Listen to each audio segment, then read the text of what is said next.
Bienvenidos a otro programa de Tertulias Liberales, espacio de divulgación de las ideas de la libertad. Yo, what's up? Baby, let's go.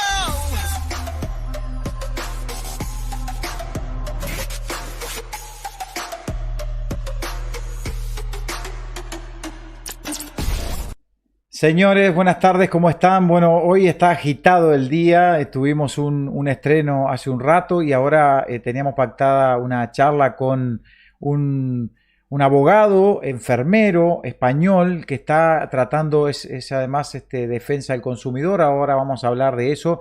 Está por allá por Torrelodones, en Madrid, y la persona con la que vamos a hablar se llama Luis de Miguel Ortega, es enfermero. Él dice enfermero con toga, es enfermero por más de 25 años y en la actualidad abogado en ejercicio.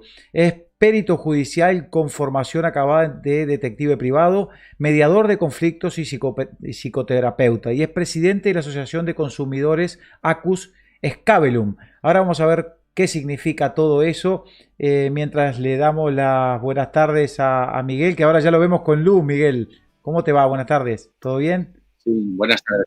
Buenas noches. Hemos tenido aquí unos ajustes. Buenas noches ahí. Sí, aquí buenas noches. Hemos tenido que hacer aquí unos pequeños ajustes porque yo iba a hacer esta entrevista desde mi casa, pero no me ha dado tiempo a llegar. Entonces, hemos tenido que improvisar aquí en Torrelodones un pequeño estudio. Qué bueno. Bueno, Miguel, cuéntanos acerca de Scabellum, de la Asociación de Defensa del Consumidor. Quiero contarle a la gente que esta asociación está llevando adelante una cantidad de acciones legales tendientes, digamos, a frenar un poquito esta historia del tapabocas, como le decimos aquí en Latinoamérica, a las mascarillas, y cómo la gente se puede defender ante este tema de manera judicial. Digamos, es la otra pata de esta pandemia. O sea, por un lado está la cuestión científica, médica, que tú la entiendes, además sos enfermero, y por otro lado está la cuestión legal. O sea, ¿qué es lo que pueden hacer los españoles? Y nosotros tenemos que mirar un poquito, porque en cualquier momento esto viene aquí también, para poder defendernos de los atropellos contra nuestras libertades.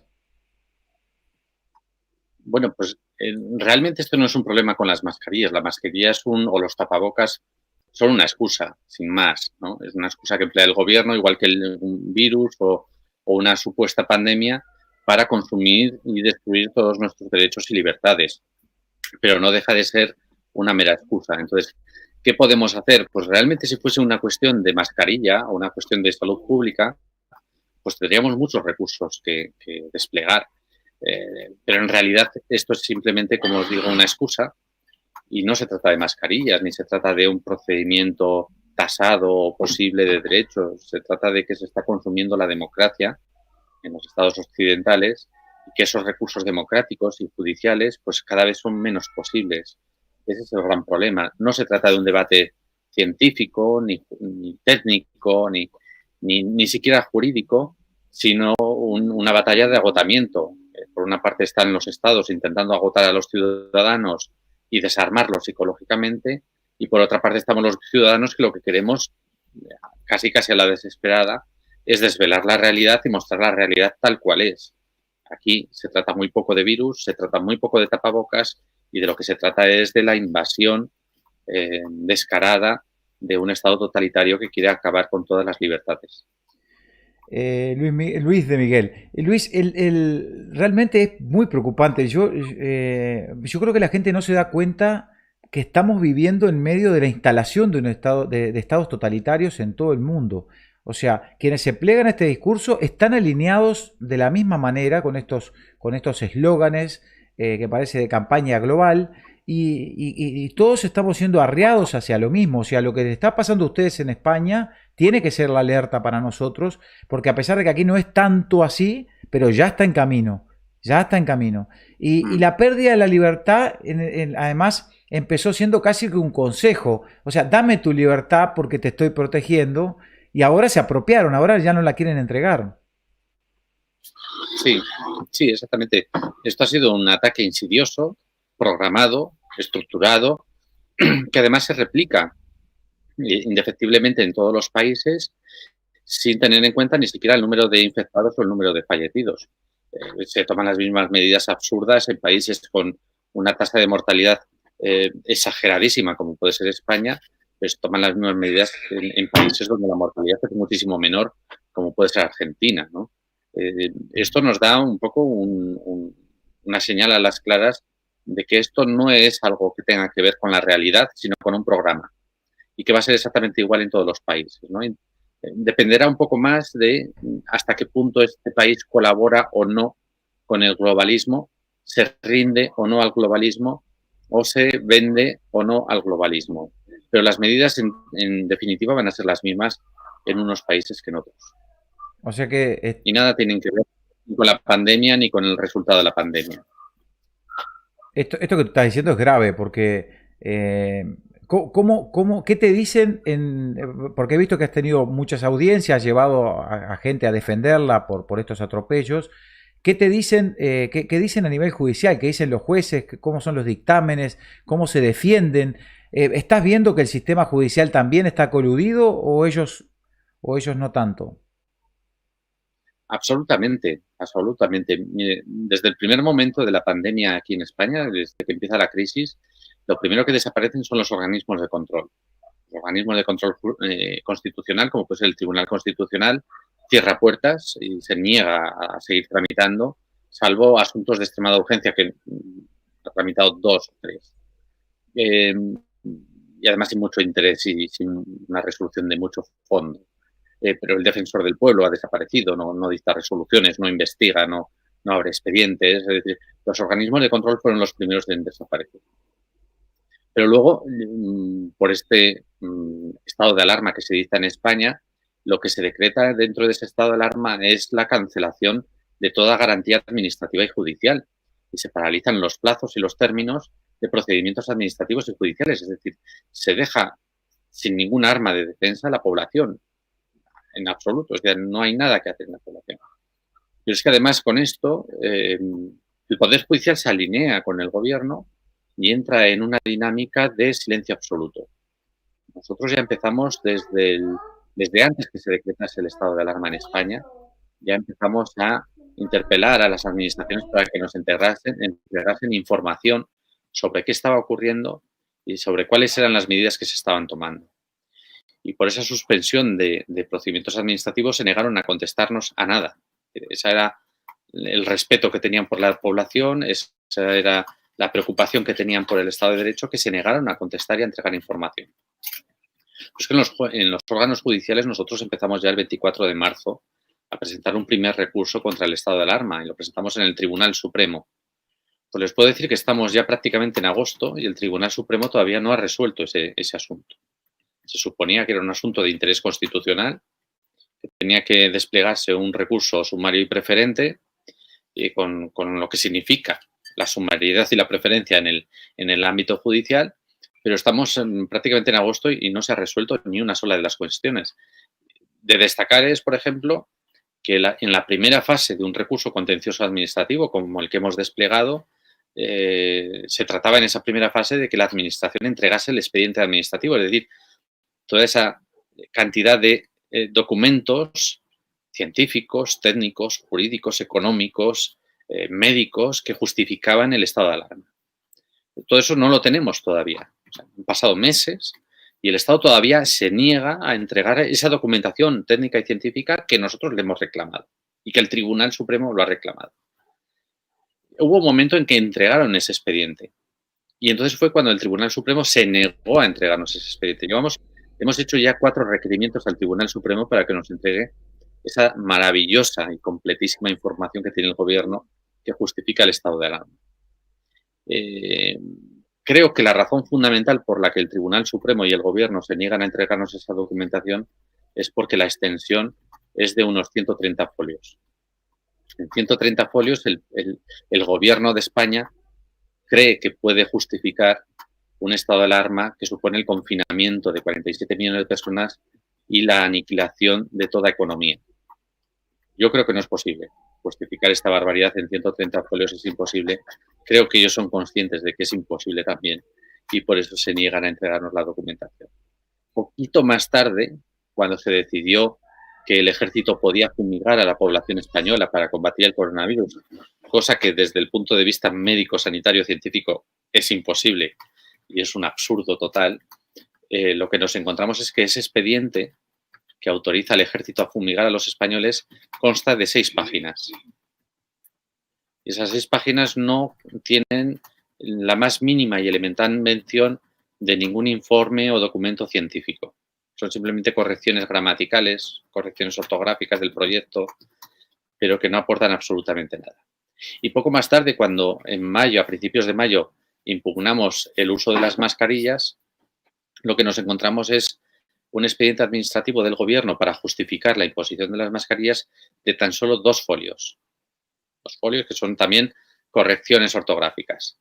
Hemos seguido peleando con esto y este lunes pasado hemos tenido una vista de medidas cautelarísimas en el Tribunal de Justicia del País Vasco y evidentemente han vuelto a negarse a entregar cualquier tipo de documento científico o técnico que justifique la imposición de las mascarillas. Esto es lo que hay detrás de estas medidas de los gobiernos, no solo del español, sino de todos los gobiernos que están tomando estas medidas, porque el debate científico y el jurídico está ausente.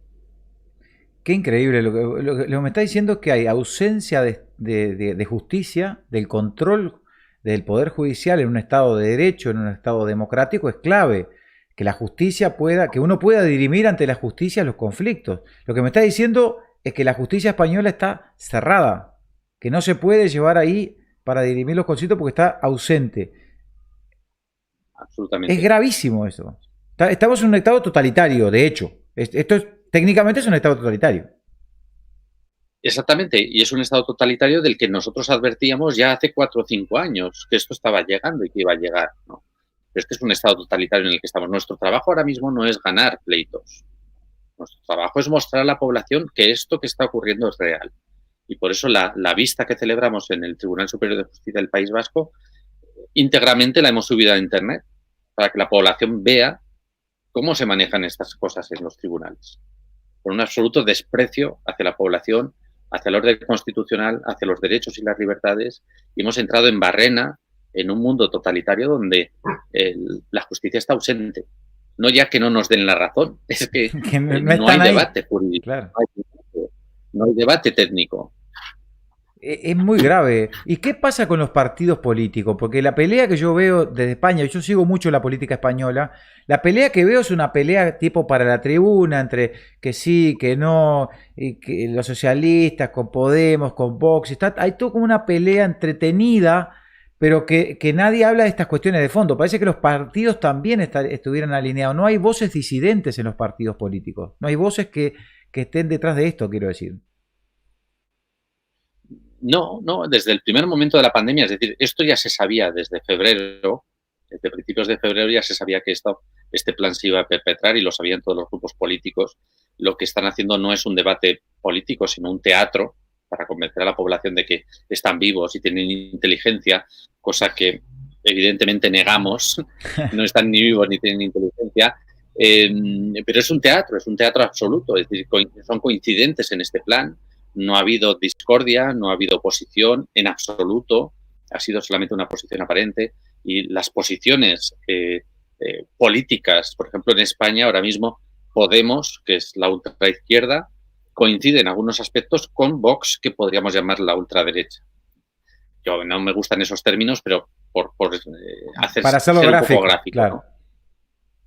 Pero para hacerlo gráfico, Podemos está diciendo que hay que dictar una ley que proteja a los menores de sus propios padres para que el gobierno pueda vacunarlos cuando quiera, y Vox está proponiendo un plan de vacunación obligatoria porque es fundamental para un Estado de Derecho que los niños estén vacunados a la fuerza.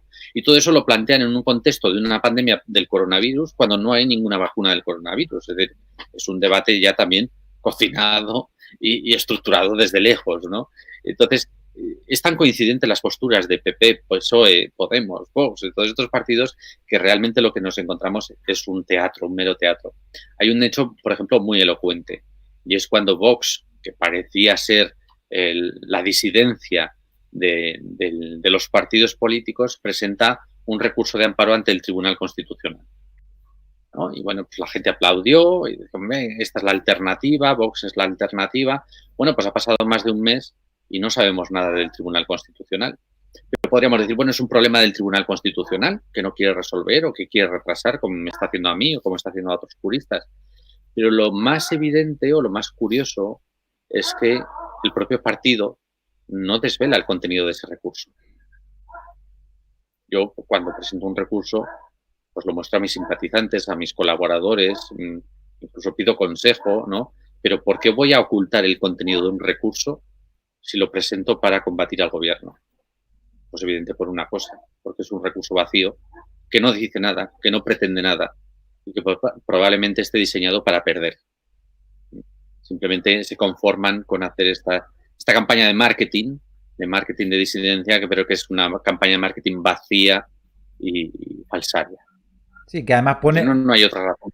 Ponen a la gente en esta historia de que, o estás con Vox o estás con... No sé, es un poco lo que ya lo lo que predijo García Trevijano, digamos, el pensador español. Hay un documental que está muy bueno que se llama Frente a la Gran Mentira, que él habla de la partidocracia y cómo los partidos están todos coludidos para mantener el poder en tanto partidos, en tanto estamentos, digamos, un estamento, y controlan desde ahí todo, brindándole al público un espectáculo falso de disidencia que no tienen en el fondo, pero que eso les hace capturar los votos, digamos, ¿no? Pero así que la situación es más grave de lo que yo pensaba. O sea que ustedes están yendo a la justicia no se expide, la justicia es como que las ventanillas están cerradas, o sea, es complicado. Claro, yo desde el principio, además es que esto es un discurso que yo tengo desde siempre, ¿no? Que no me lo estoy inventando ahora por la oportunidad, ¿no? Yo siempre he dicho que los pleitos no son para ganar o para perder. Los pleitos o se pelean o no se pelean. Independientemente de que se gane o se pierda, merece la pena pelear, ¿no? Esa ha sido nuestra postura como asociación de consumidores desde el principio. Porque de unos pleitos, unos se ganan y con otros se aprende, ¿no? Incluso muchas veces cuando pierdes un pleito, ganas otras cosas que son más importantes que un pleito, ¿no? Con lo cual, bueno, pues es nuestra posición jurídica. Entonces, para mí la queja no es yo inicio un pleito y no me dan la razón. No me importa que no me den la razón. Yo lo que quiero es que se muestre qué es lo que hay y si pierdo estoy tan feliz como si gano. Sí, el lunes pasado en esta vista en el Tribunal Superior de Justicia del País Vasco no nos admitieron las cautelarísimas que habíamos solicitado y no pasa nada, yo salí contento. De hecho, me han dado el pésame muchos colaboradores y muchos simpatizantes. Ay, ya lo siento. Y digo, no, yo estoy encantado. Yo estoy encantado porque mi trabajo no era ganar ese pleito, sino provocar una situación y nos encontramos muy contentos. Yo por lo menos me encuentro muy contento con esa situación provocada y si tenéis oportunidad de ver el vídeo de la vista, pues creo que ha sido muy bonito. Creo que es satisfactorio, ¿no? Y yo profesionalmente me siento muy satisfecho con lo que se consiguió en esa vista, independientemente de que no se nos haya dado la razón. Esa es la cuestión y eso es lo que estamos haciendo. El Poder Judicial está ausente, la política está corrupta y nuestro trabajo no es ganar pleitos, sino mostrar a la ciudadanía qué es lo que hay dentro de los tribunales y qué es lo que hay dentro de la política.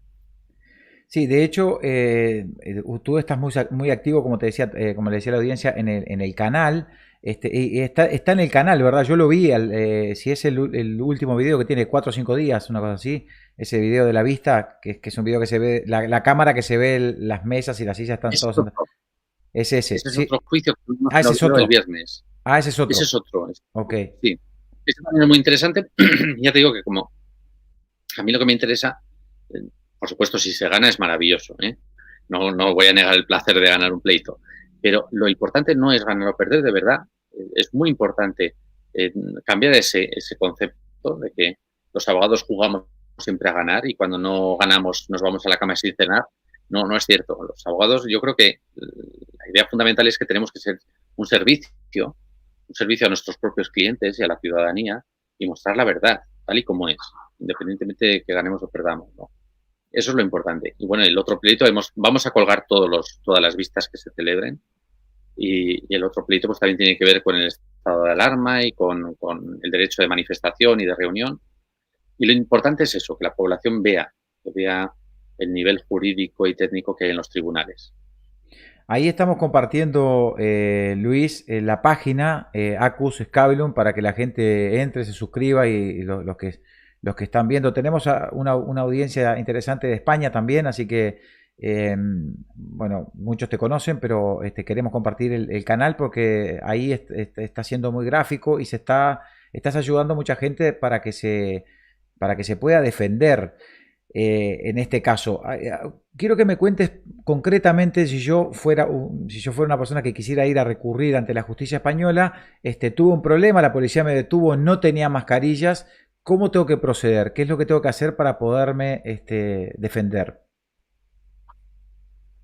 Bien, bueno, pues primero reconociendo en qué contexto estamos. Es decir, no podemos tener pretensiones irreales, ¿no?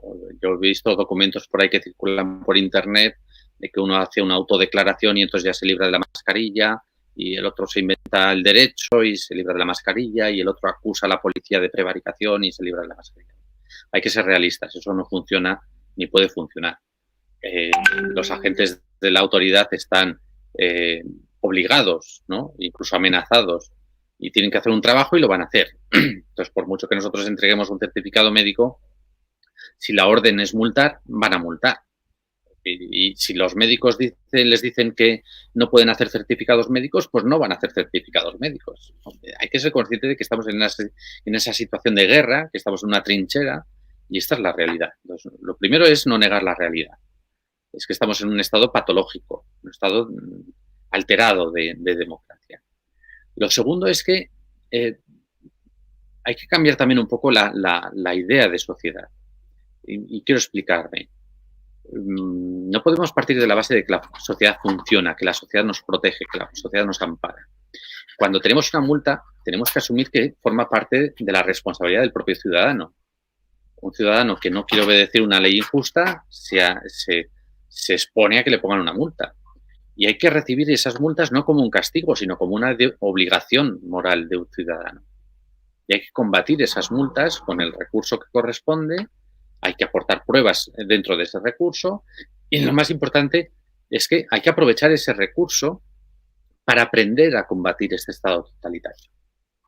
Pues cuando a uno le cae una multa, lo que no puede hacer es dejarse llevar por la tristeza, por la desesperación, por la rabia, porque me ha caído una multa. Bueno, pues eso es lo que pasa cuando una persona obedece a su criterio moral. Y evidentemente, si a mí me cae una multa, pues hay que tomársela como lo que es, como un acto de injusticia, y como lo que es mi obligación, que es combatir esa injusticia con los recursos de que disponemos, ¿no? Eso es lo importante, y sobre todo desde un punto de partida de buen humor, de tranquilidad, y sobre todo de que de esto se aprende. Porque yo también le digo a la gente, ahora es una multa por una mascarilla, pues aprendemos a combatir estas multas por las mascarillas. Mañana será por una cosa mucho más dura, por una vacunación obligatoria, por una eutanasia, por otras técnicas de eugenesia, por la construcción de una torre de 5G, por lo que sea.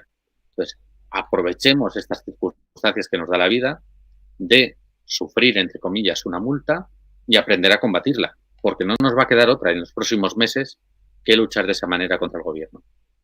Bueno, tú nombrabas lo de las vacunas y bueno, España es el líder del proyecto Gavi, ¿verdad? Puso 50 millones de euros para eso, que nos tienen nosotros acá de este lado. No sé por qué, yo le decía el otro día bromeando en un video que empiecen por ahí nomás, que ni se preocupen, nosotros estamos bien.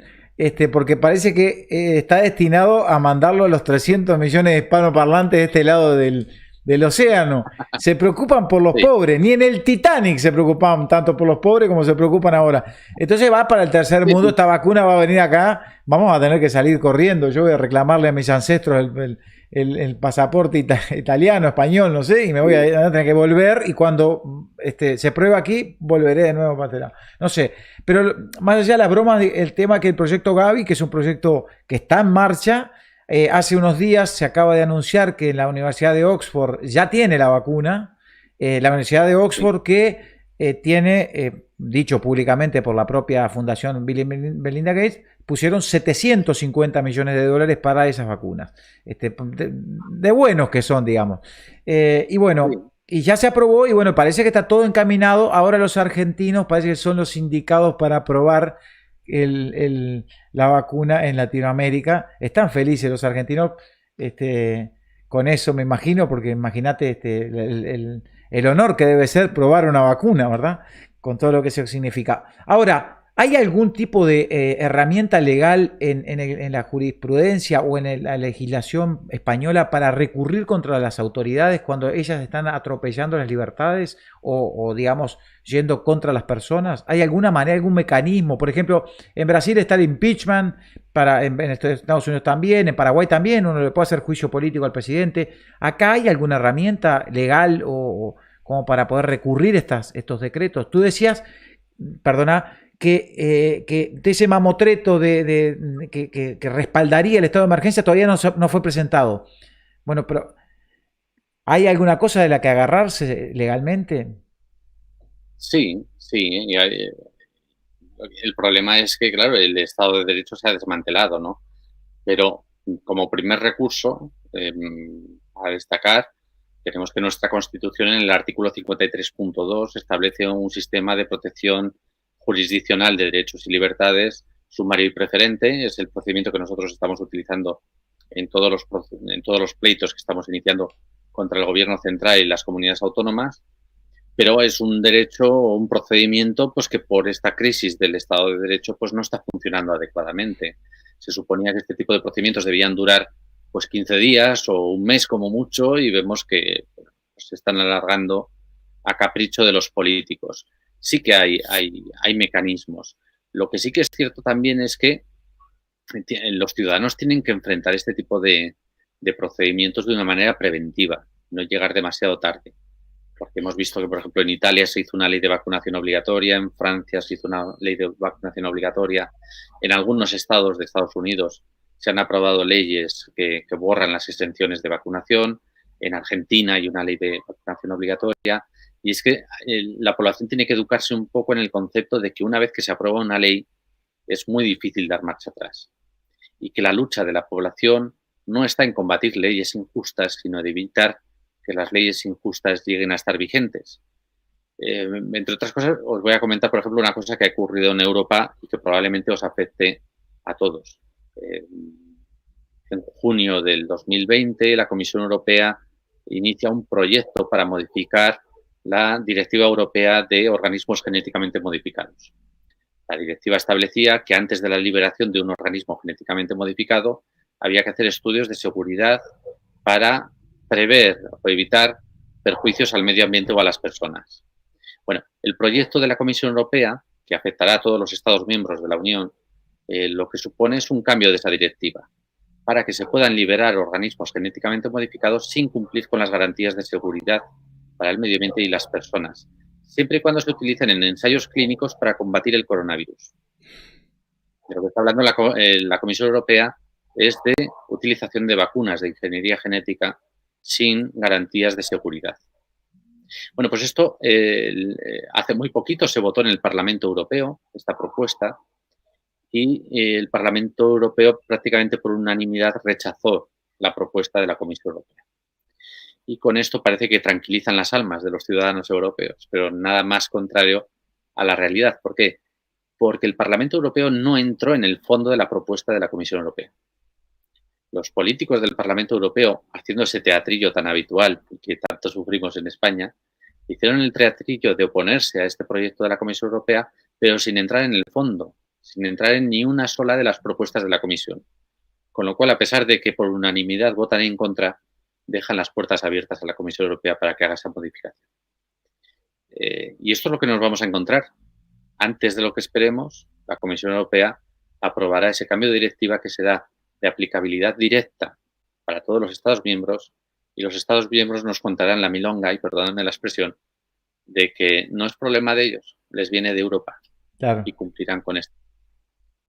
Sí, sí. Nosotros ya estamos trabajando en esta impugnación e incluso en la posibilidad de llevar a la Comisión Europea a los tribunales por esta modificación.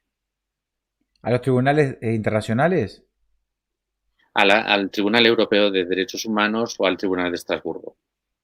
Bueno, eso justamente preguntaban ahora en el chat, si había posibilidades de llevarlos ante tribunales internacionales. Obviamente que tiene que haber alguna instancia. Como tú hablábamos previamente antes de empezar, a veces da la sensación de que es inabarcable y de que la batalla está perdida. Y quiero que me digas qué me dijiste cuando yo te dije eso, que creía que a veces la batalla estaba perdida de antemano. No, la batalla no sabemos si está perdida o está ganada. O sea, la opción no es ganar o perder, la opción es luchar o no luchar. No hay otra opción. O sea, no podemos plantearnos que el final de nuestra batalla es ganar. No, el final de nuestra batalla es seguir luchando hasta que podamos, ¿no? Hasta que venzamos o no venzamos, hasta que nos venzan ellos, ¿no? Pero esa es la opción. ¿Podemos ir a tribunales internacionales? Sí, pero con cuidado, porque a veces se pierde más tiempo que el que se gana. A los tribunales internacionales hay que ir con la tarea bien hecha y hay que agotar las vías de recurso nacionales antes de ir a los tribunales internacionales. Quizás por eso nosotros hemos empezado en España con todas estas batallas inacabadas y quizás por eso los tribunales españoles se niegan a acabar estas batallas porque no quieren que lleguemos a Europa. Les está poniendo chicanas, digamos. Claro, quizás por ese sea el motivo por el que no quieren acabar con nuestros pleitos. No nos quieren derrotar. Porque en el fondo es eso. No, vamos a seguir el trámite, vamos a esperar, esperen un poquito más. Y nosotros a veces les hemos dicho, pero condenadnos, o sea, vamos a perder, no pasa nada. Queremos perder. No. Queremos perder ya. Queremos perder ya y queremos ir a otro tribunal superior, ¿no? Y entonces ellos, que son muy listos, porque llevan muchos años haciendo estas maldades, pues no quieren ni dejarnos ganar ni dejarnos perder. No quieren que vayamos a otros tribunales, pero bueno, lo haremos igual. Luis, ¿cómo es que terminaste desde la enfermería? ¿Cómo es que saltaste a la abogacía? ¿Cómo es que me surgió la pregunta ahora porque decía, bueno, alguien que se dedicaba por ahí a este tema de la salud, de un momento a otro, ¿hiciste el clic, el cambio o era algo que ya tenías en mente? Bueno, es algo que de alguna manera ya uno llevaba dentro, ¿no? Yo creo que ya cuando yo estudiaba enfermería ya veía que ahí había una laguna, ¿no? El derecho faltaba en la profesión, ¿no? Había demasiado paternalismo, demasiado autoritarismo y el profesional ocupaba un segundo lugar y el paciente ocupaba un tercer lugar, ¿no? En el centro estaba la administración, la sanidad pública, la estructura sanitaria y luego los profesionales eran un añadido y los pacientes eran ya el último mono. Y eso es algo que uno va arrastrando durante toda la profesión, pero bueno, por el amor a la profesión y por la vocación, pues dice, bueno, esto es así, no pasa nada, vamos a cuidar a los pacientes, vamos a hacer del mundo una cosa mejor, pero uno va poco a poco viendo que esto no es verdad. Hay demasiado abuso en los pacientes, hay demasiado abuso con los profesionales y esto al final terminas viendo que no tiene ningún sentido, ¿no? Y esto uno lo va madurando y en el 2010, por unos problemas familiares, ¿no? En el que se empeñaban en hacer unos diagnósticos falsos a alguien de la familia, pues uno dice, bueno, pues ya no queda más remedio que cambiar de profesión y utilizar otra profesión, la jurídica, pues para defender lo que realmente debe ser una sanidad, ¿no? Que es la libertad, la autonomía del paciente y la autonomía también del profesional, ¿no? Y en ese campo es en el que nos hemos metido desde el 2010 a defender la autonomía de los profesionales y la autonomía de los ciudadanos, es decir, darle la vuelta a la estructura y poner por encima de todo al ciudadano, por debajo del ciudadano al profesional y por debajo de todo la estructura política, ¿no? Esa ha sido nuestra pelea. Cuéntame un poco de donde estás trabajando, que es ACUS, ¿no? ¿Qué es Scabellum? Bueno, pues esto es una gracieta mía. Sí. Yo cuando era enfermero, pues estaba buscando un nombre curioso que supusiese un símbolo para una explicación de mi trabajo y de lo que yo quería hacer. Y de repente, pues una noche aburrida de guardia en una planta de medicina interna, pues estaba leyendo por una compañera que tenía por ahí un misal, una Biblia, y cogí unos versos de un salmo y apareció esta palabra, escabel, ¿no? Un escabel que es donde uno apoya los pies cuando se está reposando viendo la televisión, ¿no? Un taburete para poner los pies, ¿no? Y me gustó la palabra, me parecía que tenía un sonido bonito y me parecía que también daba sentido un poco a mi trabajo, porque mi trabajo también era un poco el permitir que las personas cansadas o derrotadas tuviesen se nos despiertan los perros. Sí, sí. Las personas cansadas o deprimidas pues tuviesen un punto de apoyo. Y por eso le llamamos Scabellum a la consulta. Y bueno, continuamos. Después generamos una asociación de promoción de la convivencia, resolución de conflictos. También nos parecía que Scabellum encajaba. Y en el 2016 transformamos esta asociación de promoción de la convivencia en una asociación de consumo, de consumidores, ¿no? De defensa del consumidor. Y vimos que también encajaba.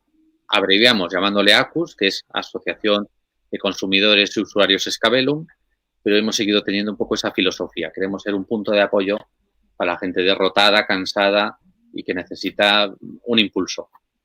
Bueno, ahí estamos compartiendo la página también, el teléfono, tienen un canal de Telegram también, además del canal que compartimos recién de YouTube, de tu canal y del canal de Scabellum.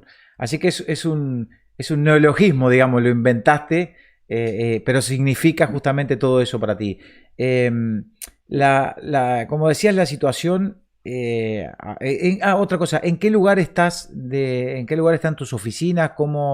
¿Cómo puede hacer la gente para acercarse si tiene algún tipo de consulta o si quiere acercarte el problema que tenga legal? No, la verdad es que no tenemos oficinas, entre comillas, o sea, claro que tenemos una sede, pero no estamos abiertos al público porque desde el principio, cuando nosotros empezamos a funcionar por Internet para poder dar la mayor cobertura posible, ¿no? Entonces, llevamos ya 5 años casi sin salir del coche, viajando de una provincia a otra, de un tribunal a otro, porque creemos que es muy importante el dar asistencia a las personas con problemas. Fundamentalmente empezamos con víctimas de abuso médico y abuso psiquiátrico y son personas que no tienen capacidad para desplazarse a ninguna otra provincia o para venir a consultarnos, y lo que hacemos nosotros es desplazarnos nosotros, ¿no? Ir a las plazas donde se nos requiere, independientemente de que sea la gente con recursos o sin recursos, pues nos hemos movido por todo el territorio español. Entonces, hemos visto que no tiene sentido que tengamos oficina porque realmente lo práctico es una asistencia virtual y un desplazamiento ahí donde haga falta.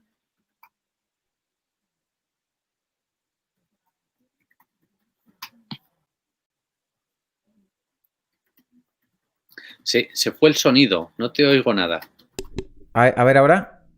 Le decía que ahora Sí. Ahora estoy compartiendo el Telegram de ustedes, el WhatsApp, el email y los contactos para que la gente pueda encontrarlos vía electrónica. Así que yo desde ya te agradezco muchísimo el tiempo. No te quiero robar mucho tiempo, ya llevamos 45 minutos conversando, pero quiero que me hagas un resumen de la situación hoy en España, digamos, resumen desde el punto de vista de la República Española, de la situación, digamos, de autoritarismo imperante. ¿Cuál es el nivel de autoritarismo? Si es en todas, es en todas las provincias, si es en algunas, si es como todavía no está homogéneo.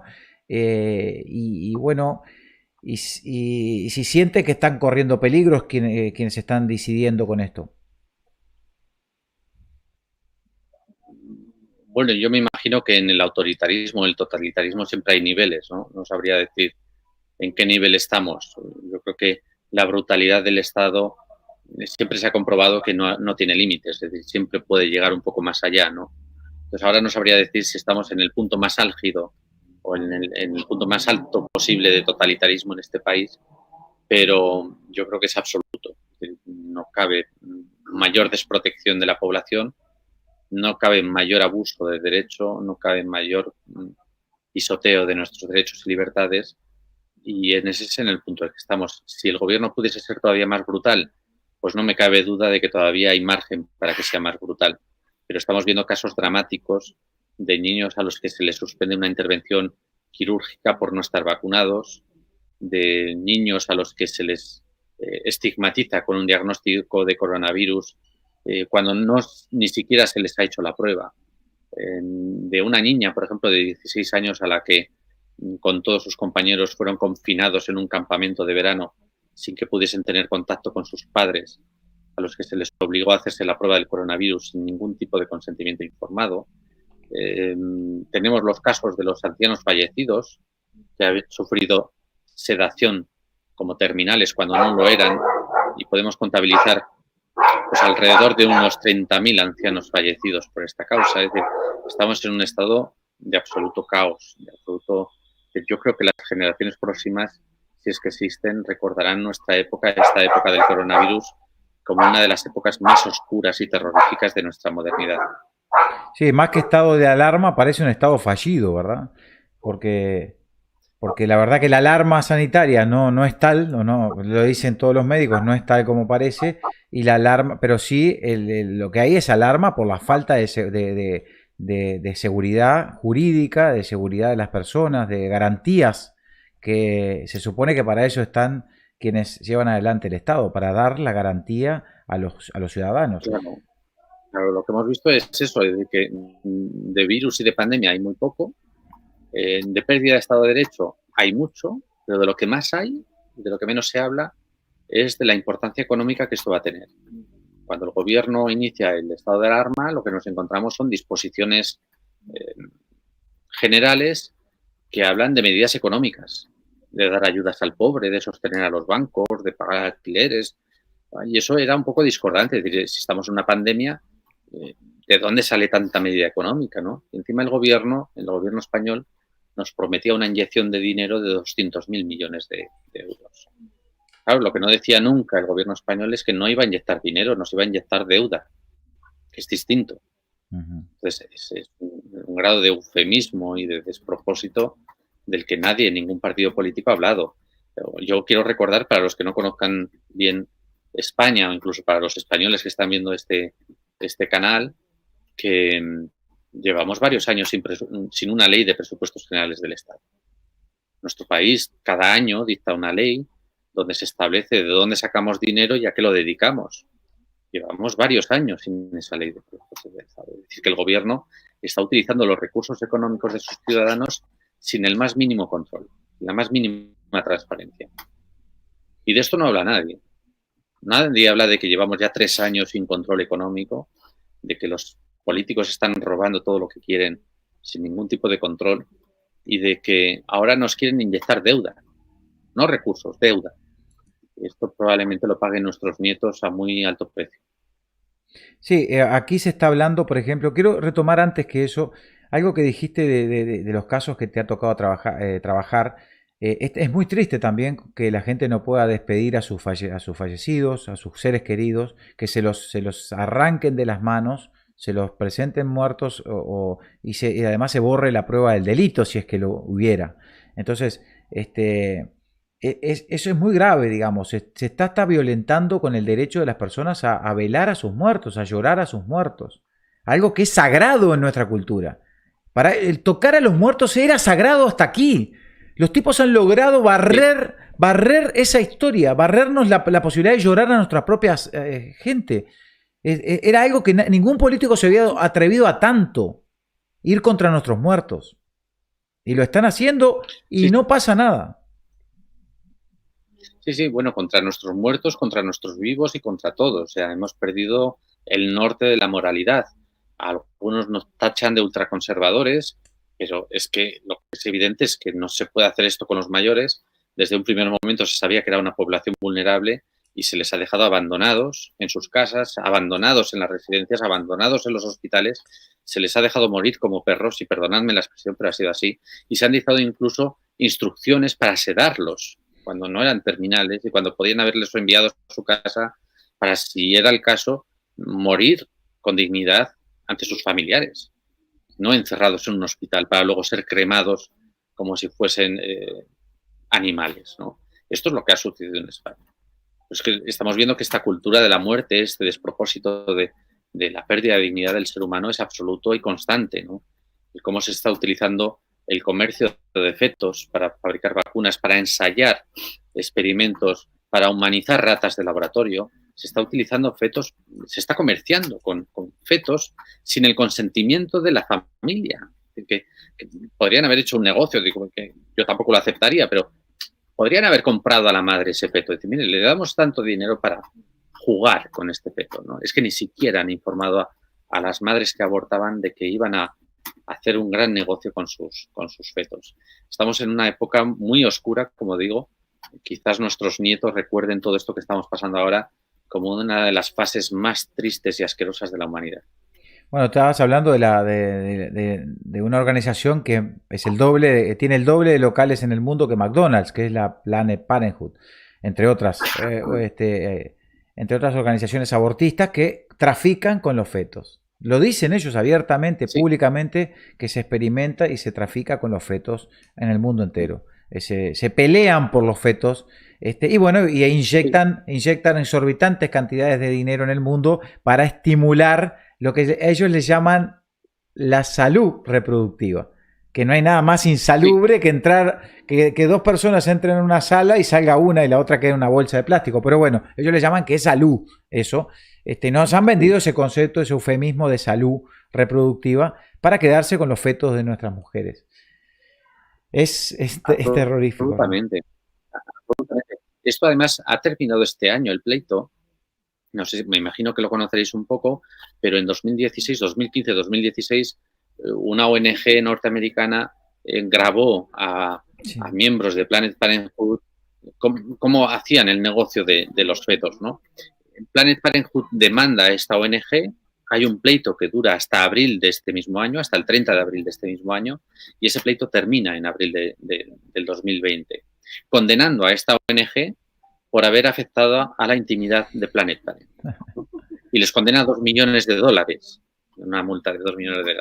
La parte bonita de esta noticia es que la posición de estos activistas y de esta ONG es una posición positiva. Hemos perdido, no pasa nada, es lo que yo les estoy diciendo también hoy, no pasa nada por perder, tiene su punto bueno. ¿Cuál es el punto bueno? Punto 1, pueden recurrir. No está todavía todo perdido, todavía hay tribunales superiores que pueden decidir. Punto positivo 2, tenemos los testimonios grabados ante sus señorías de cómo reconocen expresamente que este negocio es real, que estos fetos, estos órganos se venden a empresas farmacéuticas, a empresas de biotecnología para trabajar con ellos, que cómo se sacan los fetos vivos de las madres, no se les da muerte, es decir, no son abortos, sino que se llevan y se trasladan en bolsas de transporte a los laboratorios farmacéuticos donde ahí se sacrifican en vivo. Esto es lo que tenemos ahora mismo. Es terrible, porque además hay todo un mercado con esto. Y eso mientras que nos empoderan a nuestras mujeres diciéndole todo lo empoderadas que son y estimulándolas a darles esa mercancía, ¿no? Dame esta mercancía por favor por aquí, abortame por aquí. Bueno, y hay toda, no es en vano que uno rasca un poquito en las organizaciones feministas que están detrás de las leyes del aborto y todas están financiadas gran parte por la Planned Parenthood y por otras organizaciones de esta salud reproductiva en el mundo, ¿no? Que están muy interesadas en que haya abortos, obviamente.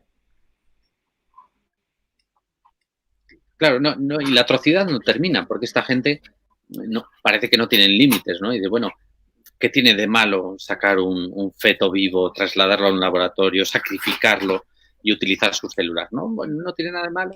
Fantástico.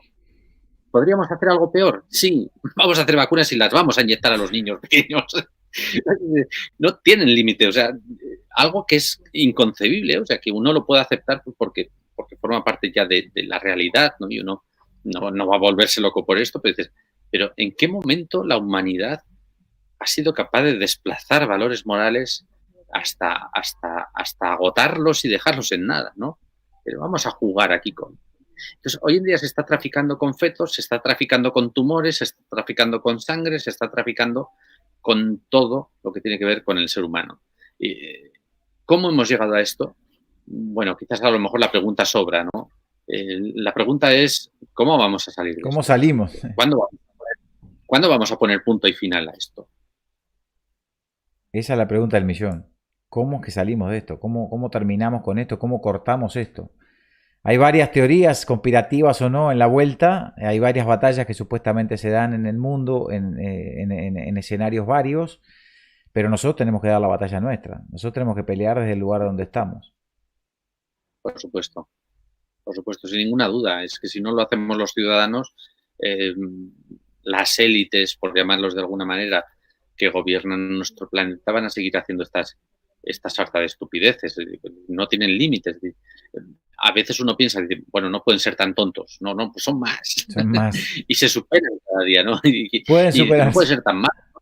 Se superan todavía. O sea, ¿cómo pueden ser tan malos? Pues todavía pueden ser malos, ¿no? Entonces, de alguna manera, el ciudadano corriente tiene que asumir su protagonismo también y poner su granito de arena para parar esto. Yo también les digo a todos los colaboradores y simpatizantes de nuestra organización que lo que no tiene que hacer en ningún caso es dejarse llevar por la derrota, por la depresión, por la tristeza, por la ira, por la rabia. Y ahí no sacamos nada de ello. Vamos a mantener un poco la cabeza en su sitio. Precisamente lo que quieren es volvernos locos, ¿no? Y desesperarnos. Y vamos a mantener la cabeza en su sitio y vamos a pelear. Pero vamos a pelear hasta el final. No vamos a dejarnos llevar por lo que quieren ellos, que es agotarnos psicológicamente y destruirnos moralmente. Luis, ¿algo más que quieras decir antes de despedirnos? Que te agradezco ya muchísimo el tiempo, ya te robé una hora. No, bien, que muchísimas gracias por llamarme, muchísimas gracias por darme esta oportunidad de repetir el mismo rollo cada vez que me entrevistan, pero creo que este es una parte fundamental del trabajo, que es divulgar lo que está pasando, abrir los ojos a ese pequeño porcentaje de población que es capaz de ver. Nunca hemos tenido la vocación de convencer al 100% de la población, es imposible. Estadísticamente creo que tenemos muy claro que el 80% de la población carece de recursos morales e intelectuales como para entender esta crueldad, pero tenemos que seducir y fidelizar a ese 20% que es capaz de entender, y ese es el trabajo que a lo mejor tenemos que hacer, incluso si hace falta cada día. Entonces, por eso te digo, pues muchas gracias por una oportunidad más que tengo de explicar lo que yo veo, y que estamos a disposición de cualquiera y que lucharemos hasta el final. Bueno, saludos a Rosana, Leandro, Miguel, algunos de los que veo que están acá en el chat. Morticia, por ahí hay uno que te propone presidente, Luis Presidente, dice, así que a Romina, a Nartin, Rubén, bueno, hay mucha gente, Ali, Eduardo, hay gente de todos lados, Luis, y bueno, el video va a quedar aquí disponible. Te quiero agradecer de nuevo el tiempo compartido, estaremos charlando seguramente en breve, porque estamos siguiendo la realidad española, porque creemos que un poquito lo que pasa por ahí después nos impacta a nosotros, o se toma como modelo para impactarnos a nosotros. Entonces tenemos las barbas en remojo porque las de ustedes están ardiendo. Sí. Pues muchísimas gracias. Miguel, que pases bien. Bueno, amigos, hemos llegado a un nuevo programa de Tertulias Liberales con Luis de Miguel Ortega, abogado, enfermero de profesión, abogado, actualmente activista, defensor de los derechos civiles, digamos, que tiene una asociación de defensa vamos a ver, que se llama ACUS. Bueno, ya lo vimos igual en la página. Así que bueno, los invito a que vean el video después, que pongan pausa y vean los datos de Miguel para contactarse si están en España y si quieren, si tienen algún problema legal que resolver. Nada más, se suscriben al programa, al canal, y nos dejan los mensajes que los leemos todos. Los quiero mucho, que pasen bien. Chau, chau, chau. Vamos a poner la placa de nuevo de Miguel para cerrar. Chau, chau.